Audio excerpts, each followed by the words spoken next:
Puji Tuhan. Bagaimana kabar saudara hari ini? Tuhan Yesus baik. Mari sebelum merenungkan kebenaran firman Allah, kita satu di dalam doa. Bapa di surga, sebentar kami akan merenungkan kebenaran firman-Mu. Urapi kami, singkapkan segala rahasia firman-Mu, sehingga kami semakin mengenal jalan-jalan-Mu dan hidup dalam kebenaran-Mu. Di dalam nama Tuhan Yesus Kristus, kami akan merenungkannya. Haleluya, amin. Puji Tuhan saudara, hari ini kita sampai di 1 Samuel pasal yang keempat. Kita baca 1 Samuel 4 ayat yang ke-21. Ia menamakan anak itu Ikabod, katanya, telah lenyap kemuliaan dari Israel, karena tabut Allah sudah dirampas, dan karena mertuanya dan suaminya. Mengapa Tuhan membuat kita kalah? Bukankah Ia telah menjanjikan kemenangan? Mungkin itulah pertanyaan yang muncul dalam benak bangsa Israel ketika Filistin mengalahkan mereka, yang pada akhirnya menjadi kesimpulan mereka sebenarnya sudah benar, yakni mereka kalah karena Tuhan tidak ada bersama dengan mereka. Sayangnya, jalan keluar yang diambil untuk mengatasi masalah itu salah. Mereka berpikir Tuhan yang mereka sembah itu ada dalam sebuah kotak. Mereka berpikir bahwa tabut perjanjian Allah lah yang membuat mereka selama ini mengalami kemenangan. Seperti halnya saat mereka merobohkan tembok Yeriko, menyeberangi sungai Yordan, dan peristiwa-peristiwa yang lainnya yang pernah mereka alami. Mereka gagal memahami bahwa tabut perjanjian hanyalah lambang dari kehadiran Tuhan, bukan Tuhan itu sendiri. Tak ayal, mereka pun mengalami kekalahan kedua karena telah menjadikan tabut itu semacam jimat. Melalui pasal ini, Allah sebenarnya sedang mendorong kita untuk lebih mengutamakan dengan siapa kita hidup, bukan dengan apa kita hidup. Bangsa Israel menganggap bahwa Allah ada di antara mereka, padahal cara hidup mereka sangat jauh dari Allah. Dengan kata lain, mereka lebih mengutamakan dengan apa mereka hidup, bukan dengan siapa mereka hidup. Dan karena itulah kemuliaan Allah pun akhirnya jauh dari hidup mereka, sekalipun mereka memiliki tabut perjanjian.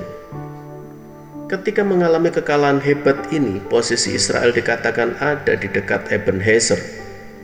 Saya percaya nama lokasi itu diletakkan di awal perikop ini bukan tanpa alasan.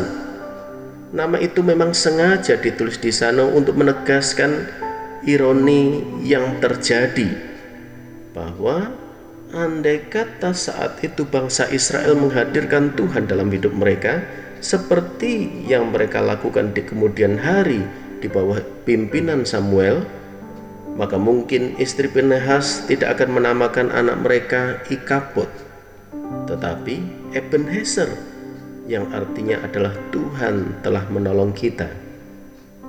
Jadi, mari saudara hadirkan Tuhan, maka Ia akan senantiasa memberikan pertolongan dan kemuliaan. Tuhan tidak ditentukan oleh kebendaan, tetapi Dia adalah Allah itu sendiri. Tabut perjanjian adalah lambang kehadiran Tuhan, bukan Tuhan itu sendiri. Sebenarnya bangsa Israel disadarkan bahwa kekalahan yang terjadi karena tidak ada Tuhan di antara mereka, karena mereka salah bertindak, karena hubungan mereka jauh dari Allah.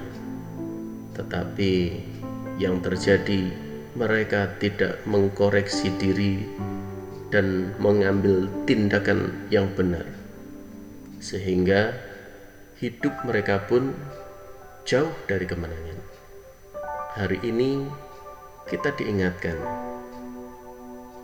betapa pentingnya kita menjaga hubungan secara pribadi dengan Allah. Betapa pentingnya kita selalu berkomunikasi dengan Allah. Dan jika hari-hari ini kita menghadapi pergumulan, masalah persoalan, Jangan salah mengambil keputusan. Segera datang dan jumpai Allah. Mungkin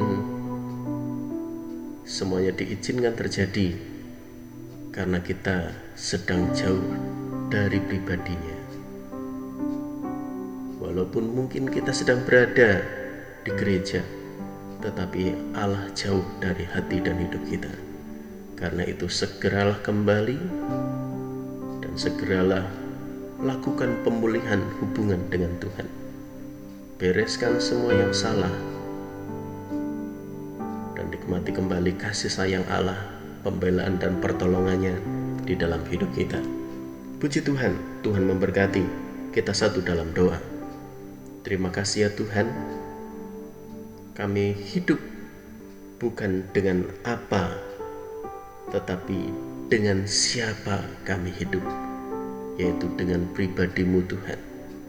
Kami membutuhkan Engkau senantiasa dalam langkah hidup kami.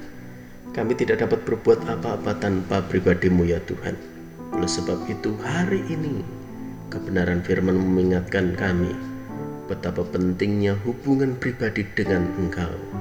Betapa pentingnya kami menjaga hubungan itu, sehingga perkenanan-Mu membawa kami dari kemenangan kepada kemenangan, dari kemuliaan kepada kemuliaan, dan kami menjadi umat pilihan Allah yang senantiasa dibela oleh Tuhan. Terima kasih ya Tuhan, bersyukur kepadamu untuk kebenaran firman-Mu. Kami alaskan doa ini dalam nama Tuhan Yesus Kristus. Haleluya. Amin. Puji Tuhan, Tuhan memberkati.